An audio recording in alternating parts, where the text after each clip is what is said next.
Hello. Anagrams make it much easier to examine large numbers of search terms to get insights into that data and find negative keywords. So, for instance, in this account, they have almost 37,000 search terms. And you're not going to sit here and read all these search terms. So instead, what we can start to say is, well, how often is the word GE used across search terms? How often is the phrase front load used across search terms or front load washer? And break all the search terms down into one, two, three, four, and 5 word patterns, and then re-aggregate that data by pattern. You can see this information at the campaign or account level. So by default, you'll have a filter, which is your potential negative keywords. And then you could look to see, okay, this is a 1 word term. It's the word best. Here's the campaign it's in. Now it's in 532 different search terms. So seeing those numbers of clicks across over 500 search terms is almost impossible to do by looking at your search term data. So by looking at our engrams, we can start to see, okay, best appliance, best stackable, but it's the word best as a pattern is not performing well. So then we might want this as a negative keyword. We could select the keyword and add it as a negative.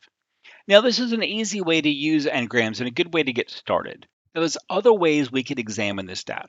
And we could do it at the campaign or at the account level, just depending on how much data we want to work with. So for instance, maybe we want to know, where do we not have any conversions and we spent the most money? So this is where we might say, are these potential negative keywords? Do we need to lower the bids? Or maybe there's an organizational problem.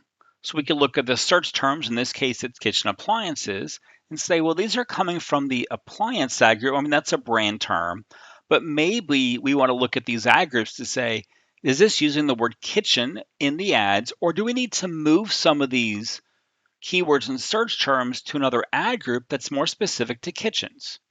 If we're focused on our cost per conversion, we could say, where do we have expensive cost per conversion? So maybe our cost per conversion is more than a number we don't want.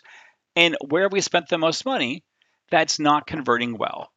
If we're focused on e-commerce, we could do the same thing, but we could say our value per conversion is less than some number. And again, look to see where we're spending money and it's not paying off exceptionally well. Now, other ways we love to use the campaign one specifically is when you launch a brand new campaign. You don't always know what Google's going to show you for. So we could launch a new campaign and we could say, what's our highest instance count? Meaning, what are the individual terms Google's showing us the most for in this new campaign? Are these relevant to what we're doing? Now, in other cases, you can find some good insights from these terms. So when we first launched Ngrams years ago, we had a company who sold custom plates and cups and so forth. Essentially, if you're a business and hosting a large gathering, maybe you wanted your logo on 1,000 different plates. And when they looked at their engrams, the word wine kept showing up because people were looking for custom printed wine glasses with logos on them. It's not a product the company offered, so they made it a negative keyword initially. They went to the design team and said, is this something we can offer?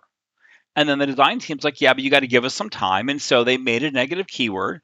After a while, the company launched a new product, removed the negative keyword, and that engram gave them an entire new product line to work with. Now, at other times, we might want to know, how is any one word doing? So, for instance, on mobile devices, how, what, why, when, your question terms often perform poorly. So we could look to see, how is this individual term doing across engrams? You might want to do this for sale or discount, or if you're using certain terms in your ads, what is converting really well, and are we using those in ads? Now, as you make all these different filters, you can always save these filters, and you can also get alerts off of them. So that way, if you want to know where do you have expensive conversions, you could build that filter, save it, and get an alert from it. So when you're looking at your search terms, you just have so much data that you can't get good insights from it.